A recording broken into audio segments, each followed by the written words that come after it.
नमस्कार, आप देख रहे हैं सत्य खबर। दिशोम गुरु शिबू सोरेन की अंतिम रस्मों के दौरान एक मार्मिक दृश्य सामने आया, जिसने झारखंड की सियासत में चल रही पारिवारिक दूरी को पल भर के लिए खत्म कर दिया है। दरअसल नेमरा गांव में जब हजारों लाखों लोग गुरुजी के अंतिम दर्शन के लिए पहुंचे, तो गुरुजी की दोनों बहुएं सीता सोरेन और कल्पना सोरेन एक साथ नजर आईं।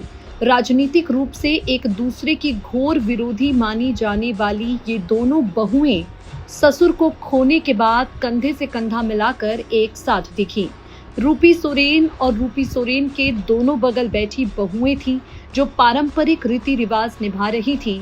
ये नजारा देखकर ऐसा लगा कि अब सीता सोरेन और कल्पना सोरेन के बीच की जितनी भी शिकायतें थी, दूरियां थी, वो सब दूर हो चुकी हैं। राजनीतिक अखाड़े में खड़े होकर एक दूसरे पर तीखा हमला करने वाली ये देवरानी जेठानी अब एक दूजे के साथ हो गई हैं। आपको बता दें, सीता सोरेन पिछले 2 सालों से परिवार से अलग हैं। परिवार की पार्टी झामुमो से अलग भारतीय जनता पार्टी से जुड़ी हैं।